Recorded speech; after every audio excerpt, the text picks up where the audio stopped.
মুরগির বাচ্চা ডিম থেকে ফুটে বের হওয়ার কতদিন পরে আপনারা ভ্যাকসিন করবেন? মুরগির বাচ্চাগুলোকে 30 দিন পর্যন্ত পালন করার পূর্বে কোন কোন ওষুধ প্রয়োজন এবং কোন নিয়মে খাওয়াবেন? কী খাবার দিলে মুরগির বাচ্চাগুলো দ্রুত বড় হবে? মুরগির বাচ্চাগুলো সুস্থ থাকবে? মুরগির বাচ্চাগুলো ঘাড় ব্যাকা হয়ে যায়, পা ব্যাকা হয়ে যায়, মুরগির বাচ্চাগুলো ঝিমায়, পেছনে মল লেগে থাকে এবং শুকায় যায়।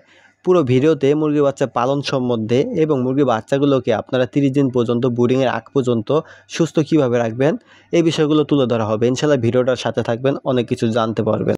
মুরগির বাচ্চা সুস্থ রাখার জন্য প্রথম দিন থেকেই আমাদের যত্ন সহকারে মুরগির বাচ্চা পালন করতে হবে। প্রথম দিন মুরগির বাচ্চাগুলোকে পানির সাথে লেবুর রস দিতে হবে। 1 লিটার পানিতে 2 থেকে 2.5 চামচ লেবুর রস এবং 1 চামচ চিনি দিয়ে আপনারা সুন্দরভাবে পানিটা মুরগির বাচ্চাকে খেতে দিবেন।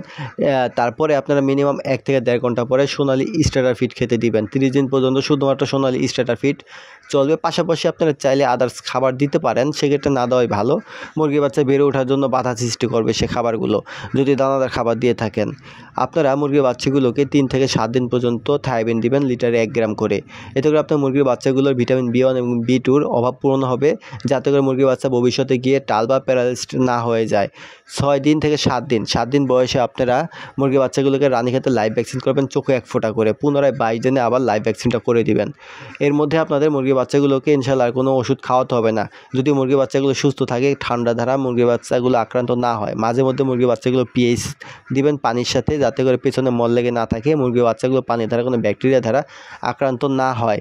মুরগির বাচ্চার বয়স যখন 35 থেকে 40 দিন আপনারা কৃমি মুক্ত করবেন। কৃমির পরবর্তী দিনে আপনারা জিঙ্ক সিরাপ, লিভার টনিক দ্বারা 3 থেকে 4 দিন একটা কোর্স করাবেন লিটারে 1 ml করে। তারপরে দেখবেন যে আপনার মুরগির বাচ্চাগুলো কত দ্রুত বড় হচ্ছে, মুরগির বাচ্চাগুলো সুস্থ থাকবে যদি এই নিয়মে আপনারা পালন করতে পারেন। ছোট কিছু বিষয় আছে যেগুলো মেনে চলে আপনারা মুরগি পালন করলে খুব সহজে আপনারা মুরগি পালন তো শিখতে পারবেন এবং মুরগি পালনে সফলও হবেন।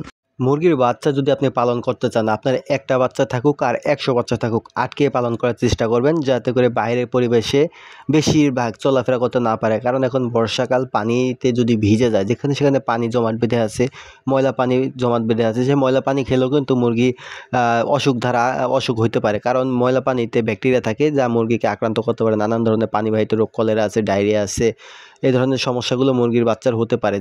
কারণ মুরগির বাচ্চাগুলো তো রোগ প্রতিরোধ ক্ষমতা কম। মায়ের সাথে একটা নির্দিষ্ট স্থানে আটকে রাখবেন যদি মা দ্বারা ব্রুডিং করেন, আর আপনারা যদি নিজেরা ব্রুডিং করেন বাচ্চাগুলোকে, তাহলে তো আটকিয়ে রাখবেন, বাইরের পরিবেশে ছাড়বেন। সেক্ষেত্রে কিছু সময়ের জন্য নজরে রাখবেন, যাতে করে মুরগির বাচ্চাগুলোকে কোনো হিংস্র প্রাণী অথবা পানিতে ভিজতে না পারে। পানিতে ভিজলে মুরগির বাচ্চা ঠান্ডা লাগবে, আর ঠান্ডা লাগলে মুরগির বাচ্চাগুলো খুব দ্রুত অসুস্থ হয়ে পড়বে। ঠান্ডার সাথে জ্বর হবে, জ্বরের পরবর্তী দেখা গেল যে রানীক্ষেত হতে পারে, গাম্বুরা হতে পারে। সেক্ষেত্রে আপনাকে অবশ্যই খেয়াল রাখতে হবে, সচেতন থাকতে হবে খামারের মুরগিগুলির প্রতি।